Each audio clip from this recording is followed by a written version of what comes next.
ఇప్పుడు జనరల్గా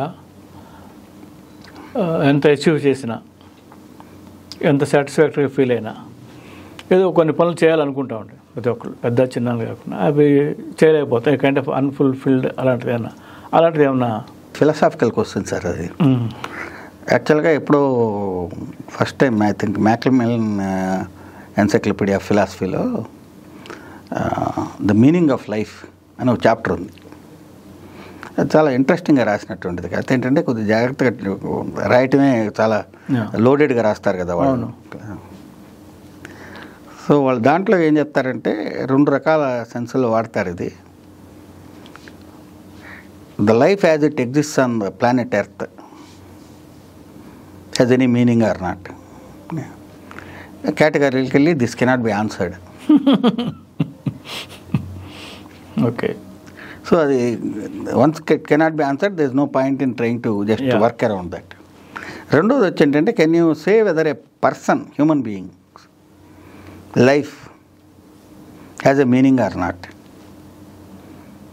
అది మన భాషలో చెప్పాలంటే గాంధీ జీవితం మీనింగ్ఫుల్లా కాదా? ఎవరికి మీనింగ్ఫుల్, గాంధీకా అయితే మనక? బయట వైపు నుంచి చూస్తే గాంధీ జీవితం నిజంగానే ఫుల్ఫిల్డ్ అని బయట వాళ్ళు అనుకునేటటువంటి పరిస్థితి వాళ్ళ సమాజకంగా. ఇప్పుడు రాయుడు ఉన్నాడు అనుకోండి, రాయుడు జీవితం మీనింగ్ఫుల్గా కాదా అనేది బయట వాళ్ళు ఏమనుకుంటున్నారు అనేది ఇంపార్టెంట్ కాదు, రాయుడికి అది ఇంపార్టెంట్ కాదు, రాయుడికి.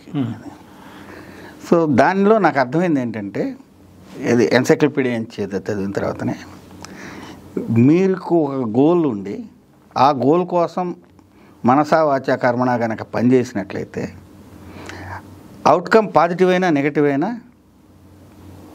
Your life has a meaning.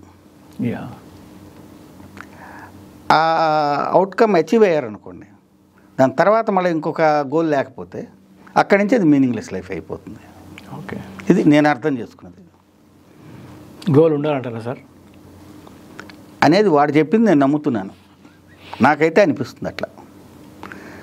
Goal లేకపోతే డెఫినెట్గా సెల్ఫ్ గోల్ ఉంటుంది, సరైన పదం.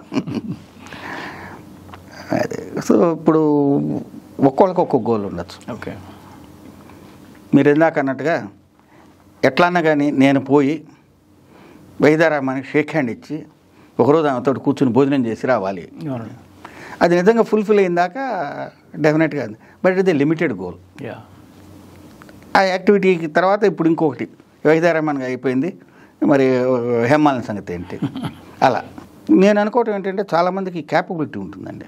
ఏదైనా కనుక గోల్ పెట్టుకుంటే దానికోసం ప్రయత్నం చేస్తే దొరుకుతుంది, దొరకపోవచ్చు కూడా, కానీ still life has a meaning.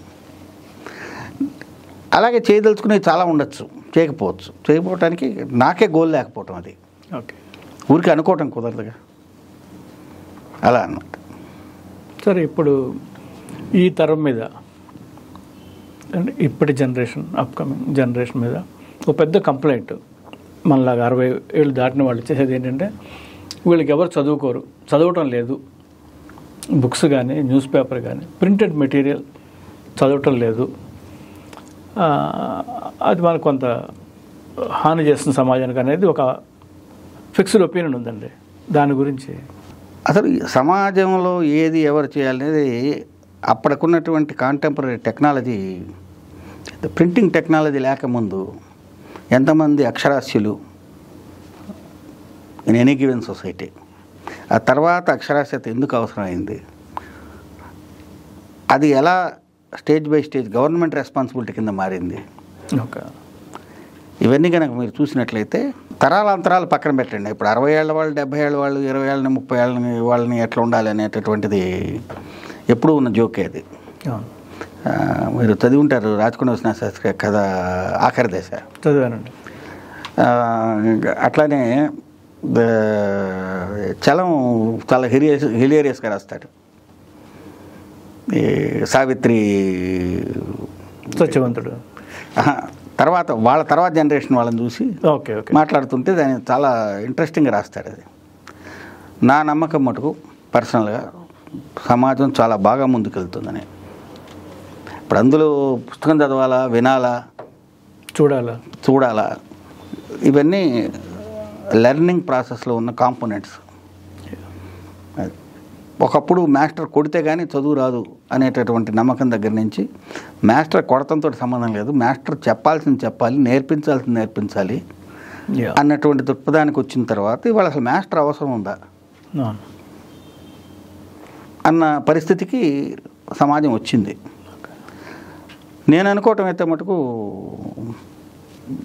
ఖచ్చితంగా గతం మీద చూస్తే ఇవాళ బాగుందని నేనంటే ఏ రకంగా చూసినా.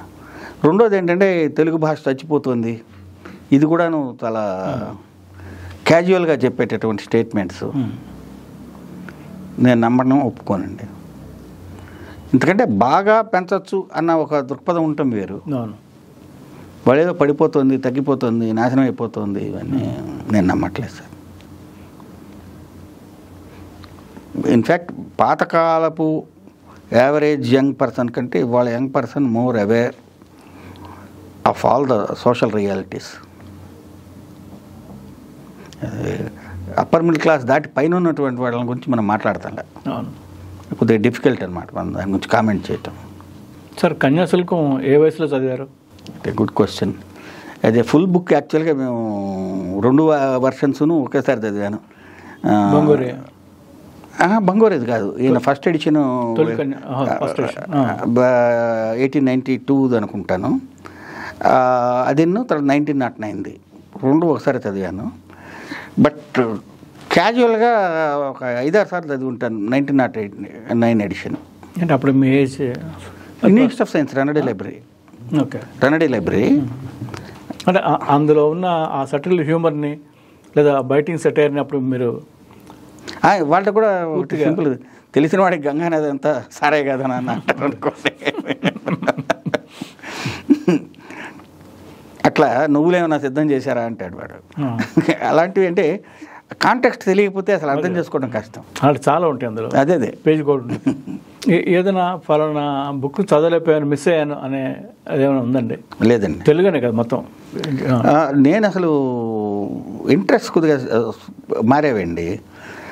మొదట్లో టెక్నాలజీ ఎక్కువ చదివేవాడిని, తర్వాత సోషల్కి సంబంధించిన చదివేవాడిని. ఎప్పుడో ఒకసారి సడన్గా ఒక నవల ఎయిర్పోర్ట్లో దొరికింది, అజ్టెక్ అని. అది చదివిన దాకా నాకు, చదివిన తర్వాత నా మీద నాకు ఒక రకమైన ఆశ్చర్యం వేసింది అనమాట. అసలు ఇంతకాలం ఎందుకు ఇగ్నరెంట్గా ఉన్నాను నేను. మనకి what they call as red Indians అంటే ఒక రకమైన సావేజెస్ కింద అది మనం ఎందుకని వెస్ట్రన్ సినిమాలు ఇవి చూసిదే మనకు వచ్చినటువంటి ఒక రకమైనటువంటి అభిప్రాయం తప్పితే నిజంగా ఏంటని వాళ్ళకు ఒక సంస్కృతి ఉంది, వాళ్ళకు ఒక సమాజం ఉంది, వాళ్ళకు ఒక క్యాలెండర్ ఉంది, వాళ్ళకు ఒక కాయిన్ ఉంది అన్నటువంటి దృక్పథంతో మనం చూడాలి. అప్పటి నుంచి నాకు అసలు చరిత్ర మీద ఉన్నటువంటి అవగాహన, అభిప్రాయాలు పూర్తిగా మారిపోయాయి అన్నమాట. అలా అంతేగాని తలుచుకుని చదవని పుస్తకం అంటూ నాకేం కనపడలేదండి. ఇప్పుడు మీరు టీం చేస్తుంది వర్క్ అంతా సింగిల్ హ్యాండెడ్గా ఏం చేయట్లేదని చెప్పారు, కానీ ముందు ముందు ఈ బాధ్యత అంతా ఎవరిది? మీరు ఎవరైనా చూస్ చేసుకున్నారు ఆల్రెడీ? అసలు ఒకదాని అవసరం అయితే చచ్చిపోవాలండి. నువ్వు లైబ్రరీలు తీసుకోండి సార్, ఇవాళ ఇండియాలో ఎక్కడైనా, ప్రపంచవ్యాప్తంగా కూడా నిజం అది. అట్లీస్ట్ ఇండియాలో ఉన్న మేజర్ రిసోర్సెస్ని మనం ఎట్లా చేస్తున్నాం. లైబ్రరీ ప్రతి చోట లైబ్రరీ పెడతాడు, లైబ్రరీని పెడతాడు, ఇంకోటి చేస్తారు. ఇవాళ అసలు ఎంతమంది వస్తున్నారు సార్ లైబ్రరీస్కి? పైగా ఉన్న పుస్తకాల కోసం ఎవరు రావట్లేదు. ఏదైనా సివిల్స్కో ఇంకో దానికో కాంపిటేటివ్ ఎగ్జామ్స్కి ప్రిపేర్ కావడానికి ఓ పర్టికులర్ సెక్షను, అక్కడ మీరు ఏదైనా కంఫర్టబుల్గా కానీ తయారు చేయగలిగితే వాళ్ళకి ఏదైనా కాస్త చల్లటి మంచినీళ్ళు వచ్చే పద్ధతి, కాస్త చల్లగా వాతావరణం ఉండే పద్ధతి, వాళ్ళకి ఏదైనా బయట పోయి కాస్త కాఫీ టీ తాగడానికి, ఏదైనా కొనుక్కుని తాగటానికైనా, అలాగే లైట్గా స్నాక్స్, టిఫిను, ఇలాంటివి తప్ప నిజంగా లైబ్రరీ అనేటటువంటి సెన్స్లో ఉన్నటువంటి పుస్తకాలకి ఎంతమంది వస్తున్నారు? ఇష్యూ రిజిస్టర్స్ చూడండి, యాక్సెషన్ రిజిస్టర్స్ చూడండి. గవర్నమెంట్ మొదలుపెట్టింది కాబట్టి చచ్చిపోవాలి, చావనివ్వరు. అదే కనుక ప్రైవేట్ది అయితే మూసేస్తారు లేదా తాళం వేసేస్తారు. లెర్నింగ్ లైబ్రరీస్ అన్నీ అసలు మీరు తీసుకోండి, ఆంధ్రదేశంలో ఇంత త్వరగా లిటరసీ పెరగడానికి ఒక మేజర్ కారణం లెర్నింగ్ లైబ్రరీస్. అన్నీ ప్రైవేట్వే. ఏమైపోయినాయి, టప్మని మూతపడిపోయినాయి. అవును. బైబుల్ కాదు, దాని అవసరం లేదు అని తెలిసిన రోజున. అవును. సో అందువల్ల నేను పర్సనల్గా అనుకునేది ఇంతే సార్. ఓకే. అవసరం నేను ఉండకూడదు. సో ఇప్పుడు మనసు ఫౌండేషన్ ఉందనుకోండి, ఇప్పుడు మాది ఈల్డ్ రేట్ 45% అండి. ఓకే. అంటే ఒక 100 పుస్తకాలు వస్తే 45 పుస్తకాలు మా దగ్గర స్కాన్ కానీ ఉంటాయి. అది నా ఉద్దేశంలో ఇంకో సంవత్సరం పోయేసరికి 30% పడుతుంది. ఏదో రోజుకి అది ఇంకా తగ్గుతుంది అనుకోండి, అసలు వచ్చే పుస్తకాలు తగ్గినాయి అనుకోండి, అప్పుడు దీని ఈ పర్టికులర్ ఫార్మాట్లోనో మోడ్లోనో చేయాల్సిన అవసరం ఉందా? ఓకే. దాని అవసరం ఉందనుకోండి, అట్లాంటిది ఎవరో ఒకళ్ళు మా టీంలోనే వస్తారు, లేకపోతే మా పక్క టీంలో నుంచి వస్తారు, మా పిల్లలు ఉన్నారు, మనం చెప్పక్కర్లా. రాయుడు గారు, ఏళ్ల తరబడి వస్తున్న బుక్స్ మీకు 100,000 ఇంకా ఎక్కువే, మీరు దాన్ని భద్రపరుస్తున్నారు, డిజిటల్ చేసి స్కాన్ చేసి భద్రపరుస్తున్నారు. ఫర్ ఎగ్జాంపుల్ నా దగ్గర ఒక 2,000 పుస్తకాలు ఉన్నాయి. మీరు చేసే పనిలో నాకు చాలా గొప్పగా అద్భుతంగా అనిపించింది ఏంటంటే, మీరు మా ఇంటికి వచ్చి ఆ బుక్స్ని ప్రాపర్గా ప్యాక్ చేసుకొని మీ టీం మళ్ళీ మీ ఊరు తీసుకెళ్ళి అంత దూరం, అది హైదరాబాద్ కావచ్చు, రాజమండ్రి కావచ్చు, మళ్ళీ వాటిని స్కాన్ చేసి వాటిని ప్రాపర్గా సెట్ చేసి ఆ పుస్తకాలని తిరిగి ఇస్తున్నారు. అవునండి. ఎఫర్ట్. అలా ఇప్పుడు ఎవరన్నా ఆంధ్రదేశంలోనో తెలంగాణలోనో ఒక 2-3 వేల పుస్తకాలు 1000 పుస్తకాలు ఉన్నాయి వాళ్ళ దగ్గర, వాళ్ళు మీకు ఇవ్వడానికి రెడీగా ఉన్నారు, వాళ్ళకి మీ అప్పీల్ ఏమిటి? పుస్తకాలని కనీసం చీకిపోకుండా, చెదలు తినకుండా, తగలబెట్టకుండా, రద్దీ వాడికి వేయకుండా, ఇది కూడా ఒక ఆప్షన్ కింద దయచేసి తీసుకోండి అని. ప్రతి ఒక్కళ్ళు కూడానండి సంపాదించుకున్న వాళ్ళకి ఒక రకమైనటువంటి మమకారం ఉంటుంది సార్ పుస్తకం మీద. వాటిని వాళ్ళు పెళ్లి కాని ఆడపిల్లని చూసుకున్నట్టు చూసుకుంటారు. దురదృష్టవశాత్తు నాకు తెలిసే చాలా కేసుల్లో ఒక దగ్గర ఫ్రెండ్కి, ఆయన అదే మీ ఖమ్మం జిల్లా దగ్గరగా ఆంధ్రప్రదేశ్ బార్డర్, జస్ట్ ఖమ్మం నుంచి ఖమ్మం జిల్లా బార్డర్ నుంచి ఒక 100 మీటర్ల దూరంలో ఉంటాడు. ఆయన అక్కడేదో వ్యవసాయం చేద్దామని వెళ్ళాడు. ఈ పుస్తకాలన్నీ తీసుకుని ఒకరోజు చూస్తే సగానికి చెదలు పెట్టినాయి. చాలా చోట్ల పిల్లలు బయటికి పంపించేశారు పుస్తకాలని. కుటుంబరావు గారి అబ్బాయి ఒక ఆయన ఉండేవాడు, ఆయన రోహిణి ప్రసాద్. ఆయన దగ్గర సినిమా పుస్తకాలు ఉన్నాయి, సినిమాకి సంబంధించి విజయవాళ్ళు పబ్లిష్ చేసి 3 సంవత్సరాలు ఎంతో పెట్టారు వాళ్ళు. అది కాపీలు ఉన్నాయంటే నా దగ్గర ఉన్నాయండి, కానీ నేను దాని మీద వ్యాసాలు రాద్దాం అనుకున్నాను, అందువల్ల ఇవ్వను అన్నాడు.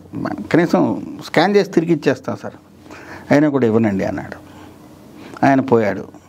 ఆ పుస్తకాలు ఇప్పుడు ఎక్కడున్నాయో కూడా తెలియదు. బట్ లక్కీగా ఏమైందంటే ఇంకొక సోర్స్ నుంచి మనకి సినిమాలు వచ్చాయి. ఓకే.